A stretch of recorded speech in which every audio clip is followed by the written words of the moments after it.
Next যেটা হচ্ছে function, আমরা এখানে ছিলাম, তাহলে এই যে ফাংশন আমরা দেখতে পাচ্ছি যে gateway reaction, there is conversion of pyruvic acid into acetyl Koi.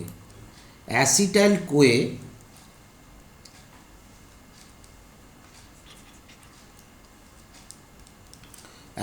Koi connected link between glycolysis and Krebs চক্র, এটা আমরা জানি।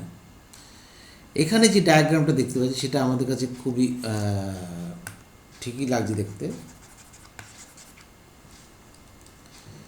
গ্লুকোজ ফার্স্ট, প্রথমে আমরা দেখতে পাচ্ছি কি glucose, then step of glycolysis, যেটা গ্লুকোজ এটা কোথায় হয়, সাইটোপ্লাজমে হয়, স্টেপ অফ গ্লাইকোলাইসিস, তারপরে হচ্ছে কি এখান থেকে পাইরুভিক অ্যাসিড এটিপি তৈরি হয়, পরে আমরা ডিটেলস করবো।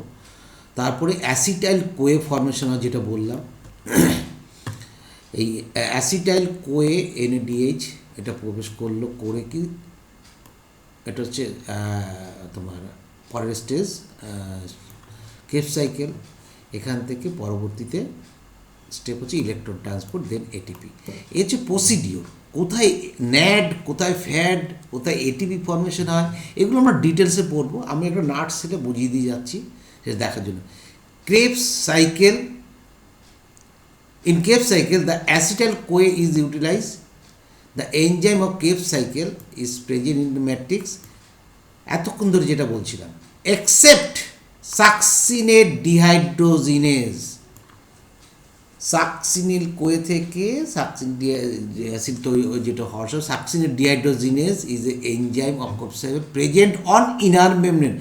ভালো করে বলতে হলে inner side of inner membrane during Krebs cycle there is, এটা ভেরি ইম্পর্টেন্ট, কতবার এসছে কোশ্চেন, যে Krebs সাইকেলের একটি এনজাইম যেটা অবস্থান করে না ম্যাট্রিক্সে, তাকে আমরা কি বলবো। Next, during Krebs cycle the formation of reduced coenzyme, reduce coenzyme মানে হাইড্রোজেন আয়ন। এইগুলো খুব ডিটেলসে আমাদের এখানে পড়ার সুযোগ নেই, যেটা NADPH, H+, FADP, H2, এগুলো Krebs সাইকেলে গ্লাইকোলাইসিস Krebs সাইকেল এগুলো যারা তৈরি হবে, ইভেন লিঙ্ক রিঅ্যাকশানে তৈরি হবে। যেগুলো কি হয় না, প্রথমে বিভিন্ন যে প্রোডাক্টগুলো আছে গ্লুকোজ থেকে পরপর প্রোডাক্টগুলো কী হয়, জারিত হয়, আর ন্যাট ফ্যাট বিজারিত হয়। এইগুলো বিজারিত হয়ে পরবর্তীতে যখন জারিত হয় তখন তাদের অক্সিজেনের প্রয়োজন হয়। সেই জন্যই অ্যারোবিক রেসপিরেশন একমাত্র দেখতে পাই মাইটোকন্ড্রিয়াতে। Glycolysis and gateway reaction utilize ETS, which is located on the matrix facing surface of inner membrane. In the last step ETS, O2 is used. As a result, ATP are formed called oxidative phosphorylation. Oxidative কেন, অক্সিজেনের সাহায্যে phosphorylation হচ্ছে, এগুলো আমরা পড়বো terminal রেসপিরেশনে। Structure and function of ATP synthetase, কীরকম দেখতে এবং কাজ কী করে। ATPase is a large protein and has two components, F1 on the matrix side, matric যদি বলি প্রোটিন, যেহেতু এখানে আলোচনা করছি তোমার মাইটোকন্ড্রিয়া, অর্থাৎ ম্যাট্রিক সাইডে থাকবে, পোটটুট করে থাকবে, ঝুলে থাকবে ম্যাট্রিক সাইডে ঝুলে থাকবে। আর F0 হচ্ছে ইনার মেমব্রেনের পার্ট, আগেই বুঝিয়ে দিয়েছি। মাইটোকন্ড্রিয়ার F1 হ্যাজ 9 সাব ইউনিট। F1-এ কটা সাব ইউনিট থাকে, 9 সাব ইউনিট, 3টে করে থাকবে আলফা, 3টে করে বিটা, 6টা গামা, ডেল্টা অ্যান্ড ইটা। আর F0-তে থাকবে 3টে সাব ইউনিট, A, B আবার B' হতে পারে, A, B এবং C, A, B2 বলা হয়, B আর B' হয়, এবং বিভিন্ন ভ্যারি করে। সিটা পার্টিকেল 10 থেকে 15টা হতে পারে, 10 থেকে 12 হতে পারে। এই হচ্ছে মোটামুটি তোমাদের একটা ডায়াগ্রাম আমি দেখানোর চেষ্টা করেছি, যে ডায়াগ্রামের মাধ্যমে তুমি বুঝতে পারবে যে কীরকম দেখতে হতে পারে। মূলত দিস ইজ সি পার্টিকেল, এবং এটা হচ্ছে আধিক্য থাকবে। কেন আধিক্য থাকবে, কোথায় আধিক্য, হাইড্রোজেন আয়ন কনসেন্ট্রেশন গ্রেডিয়েন্ট কম কোথায় হবে, বেশি কোথায় হবে, এইগুলো সালোক সংশ্লেষে বুঝতে পারবো, কেমিঅসমোসিস প্রক্রিয়ায়, এগুলো তোমার হচ্ছে রেসপিরেশনে বুঝতে পারবো, টার্মিনাল রেসপিরেশনে, সেই জায়গায় আমরা ডিটেলসে বলবো। এখানে জাস্ট আমাদের এদের চেহারাটা কীরকম দেখতে, ঠিক আছে। দিস ইজ F1 পার্ট আর দিস হচ্ছে F0 পার্ট। এর কতগুলো পয়েন্ট আছে, যে পয়েন্টগুলোকে আমি এখানে দেখানোর চেষ্টা করেছি ফাংশন করে, এবং কী কী পার্ট সেগুলো লেখা আছে। এগুলো তোমরা কিন্তু প্রত্যেকটা ভালো করে দেখবে। আমি একটা অ্যানিমেশন দেখাবো, অ্যানিমেশন দেখালেই বুঝতে পারবে। প্রোটনস আর পাম্পড, যেমন এখানে যদি যদি তোমার হয় কি বলে মাইটোকন্ড্রিয়া হয়, তাহলে এখানে নিশ্চয়ই ছিল F1 পার্টিকেলস, F1। তাহলে এখান থেকে বাইরের দিকে অক্সিজেনের হাইড্রোজেন আয়ন কনসেন্ট্রেশন বাড়বে, সেইগুলো ঘুরে গিয়ে আবার যখন ভিতরে ঢুকবে তখনই এটিপিটা তৈরি হবে। যাই হোক, এর কতগুলো পয়েন্ট আমি দেখি। protons are pumped across the membrane as electron flow through the respiratory chain। এগুলো একটু দেখে নেবে, এখান থেকেই হবে। Outer mitochondrial membrane, inter mitochondrial membrane আর ইন্টার মেমব্রেনাল স্পেস, ম্যাট্রিক্স, এইগুলোর গঠনগুলো এখানে তোমরা ভালো করে বোঝো। এগুলো কী করে হয় সেটা বোঝাবো হচ্ছে রেসপিরেশনে। যেমন এই যে রেসপিরেশন ETS, এটাও কিন্তু আমি এখানে বোঝাবো না, এখানে জাস্ট কিছু অংশ শেয়ার করবো। কি না, এই যে ইন্টারমেমব্রেনাস স্পেস, দিস ইজ ইন্টারমেমব্রেনাস স্পেস। তাহলে এটা কি ইনার মেমব্রেন। তাহলে ইনার মেমব্রেন যদি মাইটোকন্ড্রিয়া হয় তাহলে ইনার মেমব্রেন। যদি একই জিনিস যদি হয় তোমার ক্ষেত্রে ক্লোরোপ্লাস্টিক, তখন বলবো থাইলাকয়েড মেমব্রেন। ঠিক একই ঘটনা যদি হয় তোমার ইয়ের ক্ষেত্রে, ব্যাকটেরিয়ার ক্ষেত্রে, তখন বলবো সেল মেমব্রেন, ঠিক আছে। এইটাই পাল্টে যাবে। তো এখানে কি আছে না, একটা হচ্ছে কমপ্লেক্স 1 প্রোটিন, এটা হচ্ছে NADH dehydrogenase or NADH reductase complex, matrix অবস্থান করছে, স্ট্যাটিক প্রোটিন, নড়বে না। Next complex 2 succinate dehydrogenase or succinate reductase complex. This is present inner part of inner membrane, very very important. যার জন্য succinate dehydrogenase responsible for the progression of capsaicin but present out of matrix, এই কারণ। Next হচ্ছে কি complex 3, or এটাকে বলা হয় cytochrome BC1 complex or QH2 cytochrome C reductase complex, বিভিন্ন নাম আছে।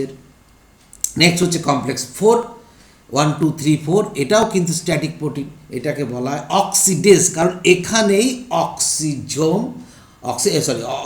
অক্সিজেন যুক্ত হয় লাস্ট যে সাইটোক্রোম A3, যেটা আমি বলতে চাইছিলাম, তোমরা বলো A3, এটা হচ্ছে তাম্র, বাকি সব লৌহ। ভেরি ভেরি ইম্পর্টেন্ট, এটুকু মনে রাখো। এটা হচ্ছে কপার কন্টেইনিং সাইটোক্রোম। আর তারপরে যেটা থাকে সেটা হচ্ছে ATP সিনথেজ, এবং এই ATP সিনথেজ এইগুলো হচ্ছে স্ট্যাটিক প্রোটিন। এর মধ্যে দুটো আছে মুভেবল প্রোটিন, একটা হচ্ছে ইউবিকুইনন যখন রিডিউসড হয় ইউবিকুইনল হয়ে যায়, এবং আরেকটা হচ্ছে সাইটোক্রোম C। কোথায় অবস্থান করে, যদি তোমার হচ্ছে এটা মাইটোকন্ড্রিয়ার ইনার মেমব্রেনের আউটার সারফেসে অবস্থান করে সাইটোক্রোম C। ইনার মেমব্রেনের ইনার পার্টে অবস্থান করে হচ্ছে কে, সাকসিনেট ডিহাইড্রোজিনেস, যা কি করে না সাকসিনেট থেকে ফিউমারিক অ্যাসিড তৈরি করতে সাহায্য করে। এবং আরেকটু বলি যে এখানে এই যে নামগুলো করা হয়েছে, তার কারণ হচ্ছে এখান থেকে যখনই তোমার এই সমস্ত যে NADH প্লাস যে কেপসক্রিয়া তৈরি হয়েছে, এইখান থেকে কি পাম্প করবে আসলে হাইড্রোজেন প্লাস ইলেকট্রনটা হচ্ছে চেনের মাধ্যমে যাবে, সাইটোক্রোমের মাধ্যমে যাবে, এবং এখান থেকে পাম্প করে বাইরে বের করে দেবে তোমার হচ্ছে হাইড্রোজেন আয়ন। এইভাবে হাইড্রোজেন আয়ন এখানে এত বেড়ে যাবে যে pH কমে যাবে, অতএব হাইড্রোজেন আয়নের পরিমাণটা বাইরের চেম্বারে বেশি হয়ে যাবে। সমতা রক্ষা করার জন্য হাইড্রোজেন আয়নগুলো অর্থাৎ প্রোটন মোটিভ ফোর্স এটাকে কাজে লাগাবে F0, যেটা C পার্টিকে নিতে সেটা মুভ করবে, কিন্তু মুভ করবে না কে F1। F1 এর কনফিগারেশন চেঞ্জ হবে, যার জন্য এনার্জির প্রয়োজন হবে এবং সে এটিপি সিনথেসিস করবে এটিপির সঙ্গে পাইরোফসফেট যুক্ত করে। এটাকে বলা হয় কমপ্লেক্স 5 বা এটিপি সিনথেজ। তাহলে কি কি আছে আমরা যদি এখানে দেখি, FMN পুরো নাম জেনে রাখতে হবে, Q U U Q, cytochrome B পরপর serially, cytochrome B, next cytochrome C1, next cytochrome C, next cytochrome A, next cytochrome A3। এই সাইটোক্রোম A3 এখানেই আসবে ইলেকট্রনগুলো আসবে সাইটোক্রোম এর সঙ্গে হাইড্রোজেন আয়ন যে ভেতরে থাকবে তার সঙ্গে যুক্ত করে জল অণু তৈরি করবে এবং অক্সিজেনের সাহায্যে ইলেকট্রনের সঙ্গে হাইড্রোজেন আয়ন যুক্ত হয়ে জল তৈরি হবে। ঠিক আছে, এটা নার্সেলের সেলুলার অ্যারোবিক রেসপিরেশনে আমি একটু দেখাতে চাইছি এখানে যে গ্লাইকোলাইসিস কোথাও হচ্ছে সাইটোপ্লাজমে, এখান থেকে NADPH তৈরি হয় আর পাইরুভেট তৈরি হলো, আর এখানে আবার এটিপি তৈরি হয় যেটা হচ্ছে সাবস্ট্রেট লেভেল এটিপি, আর এই NADH থেকে অক্সিডেটিভ ফসফোরাইলেশনের মাধ্যমে এটিপি তৈরি হবে। এই পাইরুভেট গেটওয়ে রিঅ্যাকশনের মাধ্যমে পাইরুভেট অ্যাসিটাইল কোয়ে তৈরি করলো, দেখো এখানেও আবার NADH তৈরি হয়। NADH যাচ্ছে কিন্তু লাইন বরাবর যাচ্ছে, কোথায় যাচ্ছে পরে বলছি।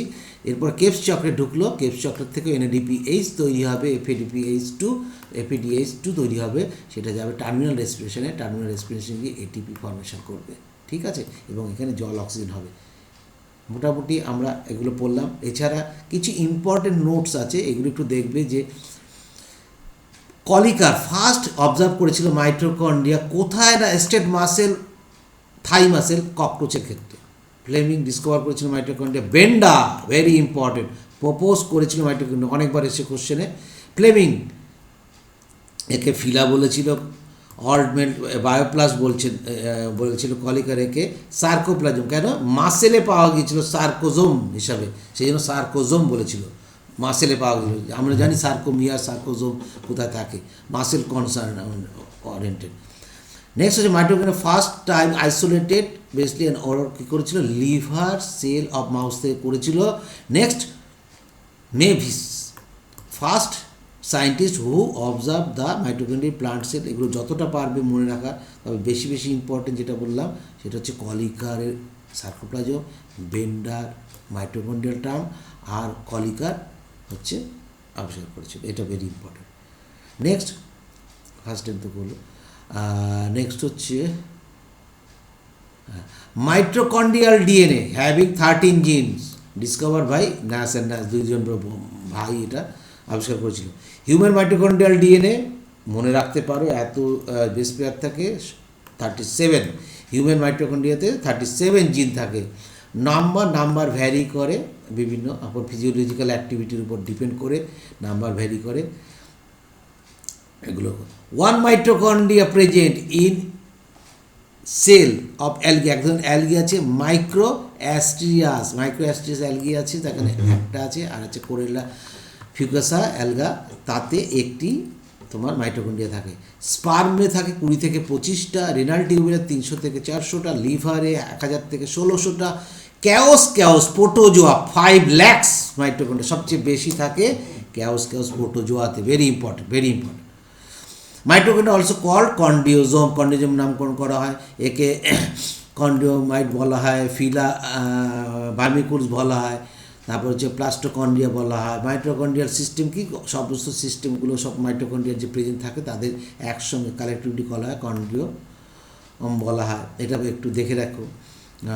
The mitochondria DNA involve synthesis of mitochondrial proteins, তাকে বলে ম্যাটার্নাল ইনহেরিটেন্স। 12 পড়বো, very important, maternal inheritance.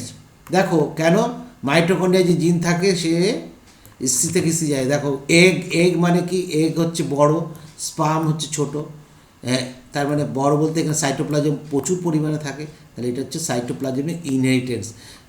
Mitochondria cytoplasm inheritance হিসেবে কাজ করে। More cytoplasm present in egg, always mother to child cytoplasm inheritance বলা হয়, এটা আমরা ডিটেলসে পড়বো কিন্তু 12 বুটে। নেক্সট হচ্ছে কি 14 মাইটোকন্ড্রিয়া, 14 নম্বরে কী বলছে, 70S type of implants, very important. 50 to 60S ribosome কোথায় পাওয়া যায়? হায়ার অ্যানিমালসে পাওয়া যায়, সেখানে 50 to 60S। দেখো মাইটোকন্ড্রিয়া কিন্তু সব জায়গায় কিন্তু 70S নয়, 70S রাইবোজোম থাকে হচ্ছে প্লান্টের ক্ষেত্রে, অ্যানিম্যালের ক্ষেত্রে হায়ার অ্যানিম্যালের ক্ষেত্রে 55 to 60। এসের ব্যাপারটা তো আমরা জেনেই গেছি। Chondriolipid unique lipid present in mitochondrial মেমব্রেনে থাকে। Mitochondria second largest organelle, very very important, সবচেয়ে বড় হচ্ছে ক্লোরোপ্লাস্টিড হচ্ছে উদ্ভিদ কোষে, ঠিক আছে, উদ্ভিদ কোষে সবচেয়ে বড় হচ্ছে ক্লোরোপ্লাস্টিড, তারপর মাইটোকন্ড্রিয়া, কিন্তু প্রাণী কোষে সবচেয়ে। দেখো সাইটোপ্লাজম, তোমাদের অনেকে মনে হতে পারে যে স্যার অর্গানিক তো সবচেয়ে বড় অর্গানিক তো নিউক্লিয়াস হওয়া উচিত, তাই না? নিউক্লিয়াস তো আগে বুঝতে হবে, নিউক্লিয়াস কিন্তু সাইটোপ্লাজমের পার্ট না। Nucleus plus cytoplasm is equal to হচ্ছে প্রোটোপ্লাজম। তাহলে সাইটোপ্লাজমে যে অর্গানিল থাকবে তার কথা বলা হচ্ছে। সবচেয়ে বড় হচ্ছে ক্লোরোপ্লাস্ট, সেকেন্ড বড় হচ্ছে মাইটোকন্ড্রিয়া। তাহলে উদ্ভিদের ক্ষেত্রে সবচেয়ে বড় হচ্ছে ক্লোরোপ্লাস্ট, আর প্রাণীর ক্ষেত্রে সবচেয়ে বড় হচ্ছে মাইটোকন্ড্রিয়া সাইটোপ্লাজমের ক্ষেত্রে, কিন্তু ভালো করে বুঝে নাও, largest organic. Mitochondria absent RBC aerobic eukaryotes. Porins যেটা কেমিক্যাল থাকে সেটা হচ্ছে phosphatidyl inositol. Surface area of inner membrane has 10 to 15 time more. আগে বলেছিলাম অনেক বেশি থাকে, তাই এখানে বলছি 10 থেকে 15 গুণ বেশি থাকে। The cytochrome and enzymes concerned with ETS and ATP synthesis is mitochondria more 5 complex, কি 1 to 5, the inner membrane. Duplication of mitochondria is under nuclear control, very important. That is why mitochondria is semi-autonomous, and একই কারণে ক্লোরোপ্লাস্টিডও semi-autonomous। এই যে mitochondria থাকে, এইভাবে থাকে। Mitochondria তো নিজস্ব একটা অবস্থান থাকে, নিজেই একটা চেম্বার, অর্থাৎ নিজের কম্পার্টমেন্ট আছে। কিন্তু এই মাইটোকন্ড্রিয়া এক জায়গা থেকে আরেক জায়গায় যায়, সেই চলনে সাহায্য করে কে? চলনে সাহায্য করে 3 ধরনের প্রোটিন। একটা হচ্ছে মাইক্রোটিউবুলস, আলফা এবং বিটা প্রোটিনস আমরা জানি, আর হচ্ছে microfilaments, that is actin filaments and intermediate filaments. তাহলে 3 টোটালটা হচ্ছে cytoskeleton. Cytoskeleton made up of 3 kinds of protein: intermediate filaments, microtubules, microfilaments or actin filaments। এইগুলো কিন্তু বিভিন্ন কোষীয় অঙ্গাণুগুলোকে এক জায়গা থেকে আরেক জায়গায় যেতে সাহায্য করবে। মিটোপ্লাস্ট একটা ভেরি ইম্পর্টেন্ট, খুব এসছে পরীক্ষায়। মানে এটা হচ্ছে আমরা মাইটোকন্ড্রিয়ার বাইরের আবরণটাকে যদি কোনোভাবে আমরা সরিয়ে দিতে পারি, বাকি অংশটা হচ্ছে মিটোপ্লাস্ট। কেমিক্যাল যেটা ইউজ করি সেটা digitonin. The outer membrane mitochondria can be removed, the mitochondria without outer membrane mitoplast. Some means body or structure. দেখো এখানে আমি বলে দিয়েছি, the body or structure which use oxygen call oxysome. Body of structure which possess enzyme that lyses, মানে ধ্বংস করে দেবে cell, lysosome. Structure which possess ribonucleic acid call ribosome. Body structure possess enzyme of metabolism for the metabolism H2O2 পারঅক্সিজম। অক্সিজেনের যেটা হচ্ছে H2O2 থাকবে, H2O2কে control করবে, সেটা হচ্ছে পারঅক্সিজম। বডি স্ট্রাকচার স্ফেরিক্যাল ও রাউন্ড যদি হয় স্ফেরোজম, উদ্ভিদ দিয়ে পাওয়া যায়, আমরা পড়বো, এনসিইআরটিতে নেই তবু পড়তে। Body of structure use in solar energy or quanta, that is quantasome. Body of structure which coloured by acetocarmine is called chromosome. তাহলে ক্রোমো মিনস কালার, তাহলে জোম মিনস দেহ। যে জোমগুলোতে এই কন্ডিশন থাকবে, এগুলো দেখো, এগুলো বিভিন্নভাবে তোমাকে কিন্তু ঘায়েল করতে পারে। যাতে ঘায়েল করতে না পারে সেই জন্য অস্ত্রগুলো দিয়ে রাখলাম, সানিয়ে দেখো। নেক্সট ইম্পর্টেন্ট পয়েন্টস হচ্ছে enzymes which are associated with outer mitochondrial membrane, ঠিক আছে, associated with outer mitochondrial enzyme থাকে, সেটা কি এগুলো মনে রাখতে পারো, fatty acid, coenzyme ligase enzyme থাকতে পারে, হ্যাঁ, cytochrome C reductase, it has more sialic acid than ইনারের থেকে বেশি থাকবে। Inner mitochondrial membrane behaves as functional barrier হিসেবে কাজ করে, সবাইকে ঢুকতে দেবে না এবং not allow small ions or substances pass through it. The membrane is site for oxidation reduction. Oxidation reduction, that is cytochrome. If ferric and ferrous এটা আগের দিনই বলেছিলাম যে ইলেকট্রন আদান প্রদানের জন্য এটা দরকার। সাকসিনিক ডিহাইড্রোজিনেজ, এটাকে বলা হয় মার্কার এনজাইম অফ মাইটোকন্ড্রিয়া। কেন মার্ক করতে পারে কোথায় আছে? এটিপি সিনথেসিস, এটা হচ্ছে respiratory chain enzyme discovered by Walberg. Next, enzyme present in outer membrane or peri mitochondrial space, adenylate kinase, এগুলো থাকে, এগুলো দেখে রাখতে পারো। Transducer organelle, these organelles convert one from energy to another, যেমন মাইটোকন্ড্রিয়া তাদের কী বলে ট্রান্সডিউসার অর্গানেলি, একটা থেকে আরেকটা। মাইটোকন্ড্রিয়া কনভার্ট করে কি, আগেই বলেছি, কেমিক্যাল এনার্জিকে সেলুলার এনার্জিতে কনভার্ট করে, আর ক্লোরোফিল সোলার এনার্জিকে কেমিক্যাল এনার্জিতে কনভার্ট করে, এদের বলা হয় ট্রান্সডিউসার অর্গানেলি। মাইটোকন্ড্রিয়া রিপ্লেসড কত দিনের মধ্যে হয়? 5 থেকে 10 দিনের মধ্যে হয়। Number of mitochondria increase during cell division, যখন সেল ডিভিশন হবে এনার্জির প্রয়োজন হবে, অতএব মাইটোকন্ড্রিয়া নাম্বারও বাড়বে। The ATP synthesis chemiosmotics theory propose বা very important Peter Mitchell chemiosmotic theory আবিষ্কার করেছিলেন এবং তার বর্ণনা দিয়েছিলেন, নোবেল প্রাইজ পেয়েছিলেন 1978-এ। পিটার মিচেল, এই নামটা কেমিঅসমোসিস, কেমি মিনস কেমিক্যাল, অসমোসিস জানি আসলে হাইড্রোজেন আয়ন কনসেন্ট্রেশন H+, এই যে হাইড্রোজেন আয়ন কনসেন্ট্রেশন একদিকে বেশির থেকে কমের দিকে যাচ্ছে, মানে অসমোসিস হচ্ছে, যার জন্য কেমিক্যাল অসমোসিস হচ্ছে, সেই জন্য একে বলা হয় কেমিঅসমোটিক থিওরি আবিষ্কার করেছিল পিটার মিচেল। সাইটোক্রোম, দেখো এইগুলো কিন্তু পরে যখন রেসপিরেশন এবং তোমাদের ফটোসিনথেসিস পড়াবো তখন জিজ্ঞেস করবো, কোশ্চেনের উত্তর কিন্তু দিতে হবে, তখন কিন্তু আর বোঝাবো না। This is the sole chapter of biology বলেছি, এই চ্যাপ্টারটা আমি বুঝিয়ে যাচ্ছি, রেসপিরেশন ফটোসিনথেসিস কুইকলি হয়ে যাবে, যেটা সবচেয়ে কঠিন সাবজেক্ট সেটার আসল বেসটা এখানে তৈরি করে দিচ্ছি। সাইটোক্রোমস আর আয়রন কনজুগেটিং আমরা পড়েছি, ferric and ferrous, which are involve in electron ট্রান্সপোর্টের ক্ষেত্রে হয়, মানে ইলেকট্রন যদি ছেড়ে দেয় তাহলে ফেরিক হয়ে যায়, ইলেকট্রন গ্রহণ করলে ফেরাস হয়। Mitochondria can synthesise ATP synthase enzyme, that is F0 F1 particles. Human mitochondrial DNA consists 2 rRNA and 22 tRNA.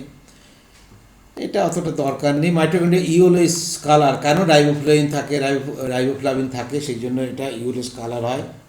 Quorum ফেরিক্যাল, very important, এরা স্টপ করে দিতে, প্রোটিন সিনথেসিস আর মাইটোকন্ড্রিয়াকে স্টপ করে দিতে। ATP synthesis 15% of total inner membrane protein, তাহলে ATP synthesis হচ্ছে total this of inner membrane আমরা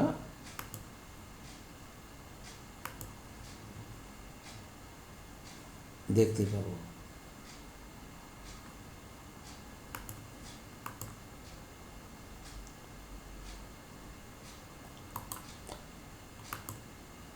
next যেটা আমরা পড়ব